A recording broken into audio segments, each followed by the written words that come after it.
Hello everyone, we are just brought a very helpful video for those who want to make a future in the physics और भौतिक शास्त्र में जो video अपना future बनाना चाहते हैं उनके लिए बहुत ही हेल्पफुल वीडियो हो सकता है। यहाँ पे टॉप डिमांड फील्ड है जो फिजिक्स से आप यहाँ पे जो तो कर सकते हैं। सम टाइम ये होता है कि हमें इन्फॉर्मेशन ना होने की वजह से कुछ चीज़ें पता नहीं होती है कि किस तरह से की जाती है, तो इस वीडियो के ज़रिए से आपको शायद कुछ इन्फॉर्मेशन हो जाए। कोशिश करते हैं, चलिए देखें। Education, biophysics, metrologist, astronomy physics, geophysics, lab manager, nuclear physics, robotics, defence and other, ये फील्ड्स हैं, इनमें आप अपना करियर बना सकते हैं। यानी ये सारी चीज़ें आप कर सकते हैं फिजिक्स के ज़रिए से। पहले चलिए देखते हैं एजुकेशन में।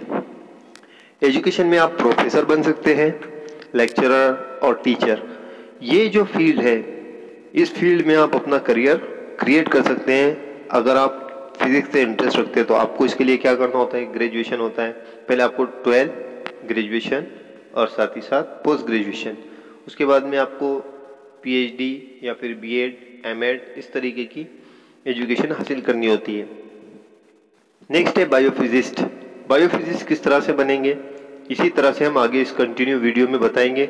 और कौन से टॉप मोस्ट कॉलेजेस हैं जो आपको बेहतरीन तरीके का एजुकेशन प्रोवाइड कर सकते हैं, जिससे आप अपनी फील्ड में एक टॉप लेवल मेंटेन कर सकते हैं। चलिए देखते हैं। थर्ड वन है मेट्रोलॉजी फिजिस्ट। आप यहाँ पर इन्वायरमेंट का, वेदर का स्टडी करते हैं। आप मेट्रोलॉजिस्ट फिजिस्ट किस तरह से हो सकते हैं। आगे हमारे पास फोर्थ फील्ड है एस्ट्रोनॉमी। और एस्ट्रोनॉमर किस तरह से बनेंगे, डायग्राम के जरिए से समझने की कोशिश करें आप क्या पढ़ते हैं इसमें और क्या वर्क करेंगे, तब जाकर आपका इंटरेस्ट हो सकता है बढ़े। इसलिए फोटोज के जरिए से हम समझने की कोशिश कर सकते हैं। आगे दिए हमारे पास नेक्स्ट है जियोफिजिस्ट। आप जियोफिजिस्ट बनने के बाद क्या करते हैं, क्या स्टडी लगती है जियोफिजिस्ट बनने के लिए और कौन सा जॉब मिलता है, ये सारी चीज़ें। तो ये फोटोज़ हैं जो समवॉट इन्फॉर्मेशन देते हैं जियोफिजिस्ट का। इसी तरीके से हमारे पास है लैब मैनेजर। लैब मैनेजर तो सुना ही होगा। लैब के अंदर हम यहाँ पर जो है तो किस तरीके से मैनेजिंग सारी एक्टिविटी को कर सकते हैं, तो ये सारा वर्क होता है लैब मैनेजर का। तो यहाँ पर हम लैब मैनेजर भी फिजिक्स के ज़रिए बन सकते हैं। इसी तरह से न्यूक्लियर फिजिस्ट हो सकते हैं। स्टीफन हॉकिंग नाम तो सुना ही होगा, बहुत ही मशहूर न्यूक्लियर फिजिस्ट हैं और हमारे पास बहुत ही ज़्यादा इन्फॉर्मेशन आगे दी हुई है। रोबोटिक्स में आप रोबोट्स नाम सुनते ही हमारे सामने जो है तो कुछ डायग्राम्स आ जाती है, जैसे रोबोट्स ऐसी यहाँ पर पिक्चर दिखाई गई उस तरीके की। तो रोबोटिक्स में एक्चुअल है क्या, उसको किस तरह से स्टडी किया जाता है, बनने के लिए रोबोटिक्स में यहाँ पर कमांड हासिल करने के लिए कौन सी एजुकेशन हासिल करनी होती है। इसी तरह से डिफेंस में हम किस तरह से फिजिक्स के ज़रिए अपना फ्यूचर क्रिएट कर सकते हैं। इसी तरह लास्ट वन है other field, MPSC, UPSC, NEET, JEE, यहाँ पर भी फिजिक्स का मोस्ट इंपॉर्टेंट रोल है। और अदर फील्ड हैं एनडीए वगैरह, इसमें भी हम हमारा फ्यूचर क्रिएट कर सकते हैं, जिसमें फिजिक्स की नॉलेज बहुत ज़्यादा ज़रूरी होती है। पहले हम यहाँ पे जो है तो हमारे पास दिया how to become a teacher. Teacher कैसा बनेंगे, तो हमें यहाँ पर जो है तो टीचर, लेक्चरर, प्रोफेसर बनने के लिए क्या करना पड़ेगा।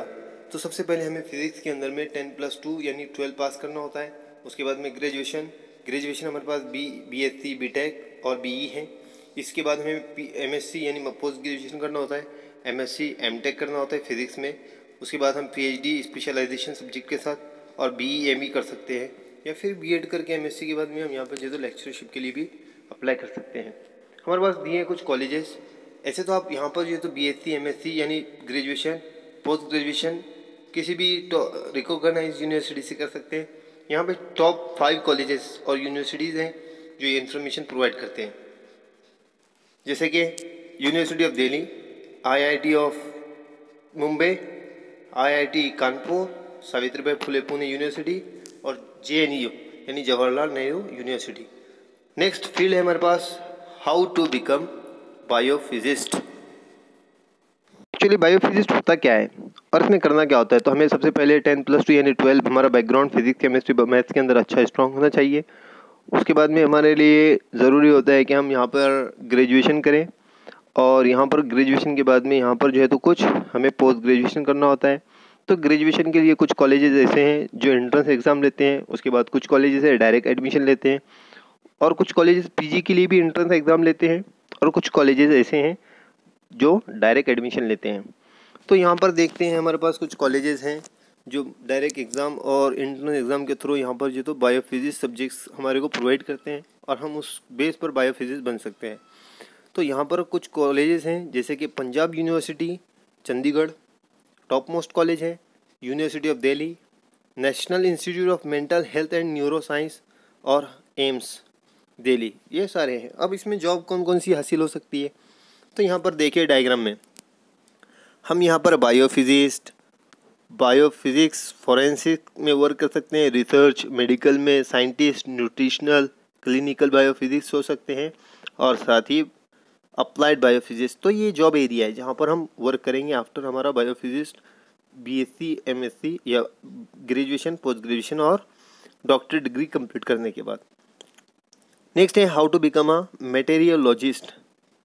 मेटेरियोलॉजिस्ट कैसे बनेंगे, बहुत ही ज़्यादा इन डिमांड फील्ड है। इसके लिए हमें 10+2 यानी 12 हमारा बैकग्राउंड फिजिक्स केमिस्ट्री मैथ में अच्छा होना चाहिए। उसके बाद हमारे पास में यहाँ पर जो है तो बीएससी एमएससी के लिए कुछ एग्ज़ाम होते हैं, यानी ग्रेजुएशन में एडमिशन लेने के लिए। तो बीटेक में JEE मेन और एडवांस, इसमें अगर स्कोर करते हैं हम ग्रेजुएशन में एडमिशन ले सकते हैं। पोस्ट ग्रेजुएशन का भी इसी तरीके से हैं, कुछ कॉलेजेस ऐसे हैं जो इंट्रेंस के बेस पे हमें एमएससी और एमटेक के लिए अप्लाई कर सकते हैं, और कुछ कॉलेजेस से हम डायरेक्ट उसकी बेस पर हम क्या कर सकते हैं, एडमिशन ले सकते हैं। तो पोस्ट ग्रेजुएशन ज़रूरी होता है इसके लिए भी, पहले ग्रेजुएशन देन पोस्ट ग्रेजुएशन। उसके बाद में यहाँ पर मैंने डबल्स मेंशन किए, बीटेक एमएससी इन मेटेरियोलॉजी ये सब्जेक्ट में करना होता है, और साथ ही साथ स्पेशलाइजेशन हमारा पीएचडी जो होना चाहिए वो मेटेरियोलॉजी में होना चाहिए। उसके बाद ये है कि कुछ कॉलेजेस हैं जो टॉप मोस्ट हैं जो यहाँ पर ये मेटेरियोलॉजी एजुकेशन प्रोवाइड करते हैं।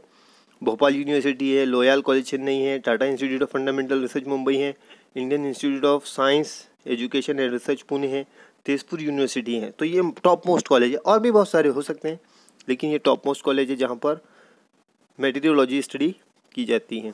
आगे दिए हैं जॉब्स एरिया, कहाँ का जॉब कर सकते हैं आप, बहुत सारे एरिया हैं, लेकिन चंद एरियाज यहाँ पे मेंशन किए। Indian institute of tropical meteorology, Indian meteorology department में, इंडियन एयरफोर्स में, स्पेस एप्लीकेशन सेंटर में, नेशनल रिमोट सेंसिंग एजेंसी में, defence research and development organisation DRDO में। उसके बाद में इंडियन स्पेस रिसर्च ऑर्गेनाइजेशन में। ये फील्ड है जहाँ पर आप मेटीरियोलॉजी होने के बाद, मेटीरियोलॉजिस्ट बनने के बाद काम कर सकते हैं। इसी तरीके से अगली फील्ड है how to become a astronomy physicist. Astronomy physics कैसे बनेंगे। एस्ट्रोनॉमी में आप जो है तो यहाँ पर स्टडी करते हैं specially celestial bodies like planet, star and galaxies. तो यहाँ पर ये सारी चीज़ों का स्टडी करते हैं। अब एस्ट्रोनॉमर बने कैसे, बहुत ही ज़्यादा प्रोफेशनल डिमांड है इस एस्ट्रोनॉमर की आजकल। तो यहाँ पर हम देखेंगे इसके बनने के लिए हमें क्या करना होता है। तो इसके लिए सबसे ज़रूरी है PhD ज़रूरी है। PhD करने से पहले हम क्या करना होगा, ग्रेजुएशन से पहले हमें यहाँ पे जो है तो 10+2 एग्जामिनेशन फिजिक्स मैथ, और यहाँ पर जो है तो स्पेसिफिकली फिजिक्स और मैथ के साथ। तो पहले हमें 10+2 यानी 12, then graduation, then post graduation, then PhD। तो यहाँ पर जो है तो आप सबसे पहले 10+2 फिजिक्स और मैथ के साथ करेंगे। उसके बाद में हमारा ग्रेजुएशन जो है तो मैथमेटिक्स और फिजिक्स में होगा। ग्रेजुएशन के लिए कंपलसरी हमें यहाँ पर जो है तो बीटेक कर सकते हैं, BSc कर सकते हैं और BE कर सकते हैं। और इसके लिए एडमिशन के लिए कुछ एंट्रेंस एग्ज़ाम भी होती है ग्रेजुएशन के लिए। उसके बाद आप जो है तो यहाँ पर पोस्ट ग्रेजुएट प्रोग्राम के लिए यहाँ पर जो है तो कुछ एंट्रेंस के थ्रू और डायरेक्ट, लेकिन इसके लिए स्पेशली ज़रूर होता है एस्ट्रोनॉमी सब्जेक्ट स्पेशलाइजेशन। MSc में आप जो है तो यहाँ पर या MTech में आप स्पेसिफिक फिजिक्स से या फिर एस्ट्रोनॉमी के ज़रिए से। और उसके बाद लास्ट होता है PhD, डॉक्टरेट डिग्री हमारा एस्ट्रोनॉमी स्पेशलाइजेशन जो है तो एस्ट्रोनॉमी में होना चाहिए। उसके बाद हम यहाँ पर जो है तो एस्ट्रोनॉमर बन सकते हैं। हमारे पास इसके लिए कुछ टॉप मोस्ट कॉलेजेस हैं और यूनिवर्सिटीज़ हैं, जैसे कि IIST Indian institute of space science technology. उसके बाद IIT हमारे पास IIAP बेंगलोर। उसके बाद Tata institute fundamental research Mumbai. Osmania university Hyderabad भी यहाँ पर ये एजुकेशन प्रोवाइड करता है। इसी तरह से Indian institute of science Bangalore. तो ये सारे टॉप मोस्ट कॉलेज है, और भी अदर कॉलेजेस हो सकते हैं। उसके बाद हमारे पास नेक्स्ट फील्ड है how to become a geology physicist. Geology physics किस तरह से बनेंगे, तो यहाँ पर सबसे पहले आपको मैथमेटिक्स, कंप्यूटर साइंस, फिजिक्स में डिमांड होना चाहिए, जिसके लिए बैकग्राउंड है 10+2 इन फिज़िक्स, मैथमेटिक्स और केमिस्ट्री। इसके बाद आपको ग्रेजुएशन करना होता है, लेकिन ग्रेजुएशन के लिए कुछ एंट्रेंस एग्ज़ाम होते हैं और यहाँ पर जो है तो JEE एडवांस, AUCAT, BHUT, इसमें आपको जो है तो स्कोर अच्छा करना होता है। उसके बाद आप पोस्ट ग्रेजुएट, MSc या फिर MTech और PhD हमारा स्पेशलाइजेशन होना चाहिए जियोलॉजी के अंदर में। उसके लिए पॉपुलर कॉलेजेस हैं जहाँ पर ये सारी इन्फॉर्मेशन हमें हासिल होती है, जैसे IIT Kharagpur, Indian institute of technology, BHU Banaras Hindu university, LPU lovely professional university, ये कॉलेजेस हैं। IIT Mumbai, Indian institute of technology Bombay, और इसी तरह से आंध्रा यूनिवर्सिटी विशाखापट्टनम। तो ये कॉलेजेस और यूनिवर्सिटीज़ है जो हमें बेहतर तरीके से एजुकेशन प्रोवाइड करती है। Job area Hindustan petroleum corporation में काम कर सकते हैं, CSIR, DRDO लेबोरेटरीज में, एग्रीकल्चरल सेक्टर में, नेशनल जियोग्राफिकल रिसर्च इंस्टीट्यूट में, और mineral exploration authority, oil and natural gas corporation में। बहुत सारी ऐसी फील्ड है जिसमें हम वर्क कर सकते हैं। हमारे पास इसी तरह से next how to become nuclear physicist, बहुत ही ज़्यादा वैल्यूएबल ब्रांच और फील्ड है जिसमें हम फिज़िक्स के थ्रू वर्क कर सकते हैं। तो यहाँ पर इस फील्ड में आपको सबसे पहले ग्रेजुएशन, पोस्ट ग्रेजुएशन और PhD करना होता है। इसके लिए जो हमारा 12th है उसके अंदर फिज़िक्स हमारा बेहतर होना चाहिए। उसके बाद अंडर ग्रेजुएशन में हम BSc के ज़रिए, BSc, BTech और BE के ज़रिए।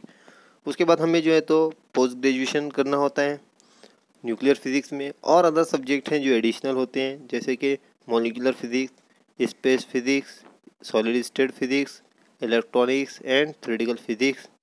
इसके आप ख़त्म करने के बाद आपको PhD करना होता है न्यूक्लियर फिज़िक्स में, तो MSc, MTech और ME, और उसके बाद हमारा जो PhD होगा वो न्यूक्लियर फिज़िक्स में होगा। तो ये वे है जिसके थ्रू हम यहाँ पर जो है तो न्यूक्लियर फिजिस्ट हो सकते हैं। कुछ कॉलेजेस हैं जो बेहतर तरीके से ये एजुकेशन प्रोवाइड करते हैं, टॉप मोस्ट कॉलेज हैं और इंस्टीट्यूट हैं जो हमें ये एजुकेशन देते हैं, जैसे MSc physics Andhra university Waltair Visakhapatnam. उसके बाद है MSc nuclear physics Manonmaniam Sundaranar university Abishekapatti Tamil Nadu के अंदर है। न्यूक्लियर इंजीनियरिंग IIT कानपुर, उसके बाद फिज़िक्स IIT कानपुर, उसके बाद बेंगलोर IIT बेंगलोर। तो ये सारे कॉलेजेस और इंस्टीट्यूट है जो एरिया प्रोवाइड करते हैं। जॉब एरिया हमारे पास, अगर हम न्यूक्लियर फिजिस्ट हो भी जाते हैं तो कौन कौन सी फील्ड्स हैं जहाँ पर हम ये वर्क करेंगे। पहला है मटेरियल इंजीनियरिंग फील्ड्स के अंदर पावर जनरेशन, इसी के साथ archaeology bodies, medicine manufacturing companies के अंदर, MRI मशीनरी मैन्युफैक्चरिंग के अंदर, और रिसर्च इंस्टीट्यूट। यहाँ पर जो है तो हम क्या कर सकते हैं, अपना वर्क कर सकते हैं, और लास्ट डिफेंस रिसर्च ऑर्गेनाइजेशंस में अपना काम कर सकते हैं इस फील्ड के थ्रू। हमारे पास इसी तरह से नेक्स्ट फील्ड भी हैं जो है रोबोटिक्स।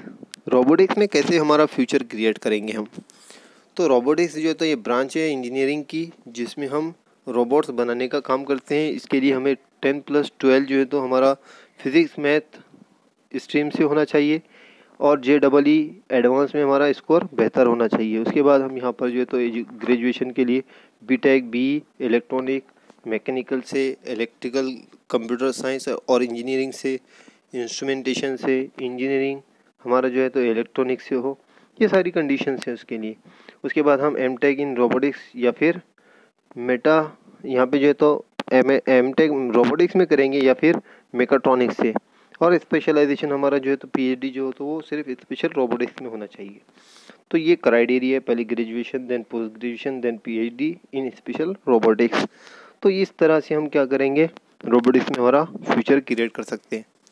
अब इंडियन टॉप मोस्ट यूनिवर्सिटी और कॉलेज कौन कौन से हैं जो रोबोटिक्स का इन्फॉर्मेशन प्रोवाइड करते हैं, जैसे कि IIT ऑफ टेक्नोलॉजी यानी Indian institute of technology, Birla institute of technology, इसी तरह से वेल्लोर इंस्टीट्यूट ऑफ टेक्नोलॉजी।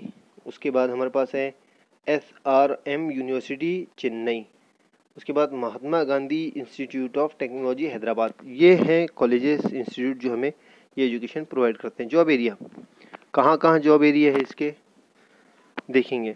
पहला है precision automation and robotics Indian limited, यहाँ कर सकते हैं। Indian research space research organisation, इसी तरह से DRDO, Bharat heavy electrical limited में, Indian institute of technology IIT and BARC Bhabha atomic research centre.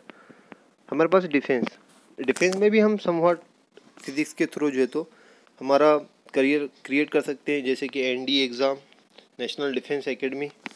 यहाँ NDA के थ्रू भी हम यहाँ जो है तो डिफेंस में इंटर हो सकते हैं, जिसके लिए हमें हमारा जो 12 बैकग्राउंड है वो फिज़िक्स केमिस्ट्री मैथ ये स्टार्ट हो जाता है 10 स्टैंडर्ड से।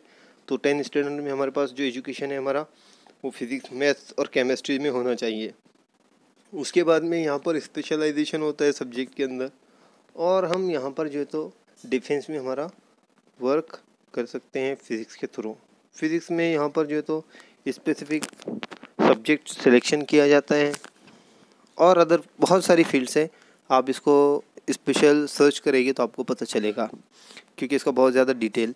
और नेवी में भी आप फिज़िक्स के थ्रू अपना यहाँ पे जो है तो करियर क्रिएट कर सकते हैं। हमारे पास और भी अदर फील्ड्स हैं, जैसे UPSC और MPSC में आप ऑप्शनल सब्जेक्ट फिज़िक्स चूज़ कर सकते हैं। एक ऑप्शनल सब्जेक्ट सिलेक्ट करना होता है इस बेस पर। So thank for watching that. I hope that video will be helpful for you to make your future in that stream of physics. Best of luck for your bright future. If you like that, so click the subscribe button. Thanks. Have a nice day.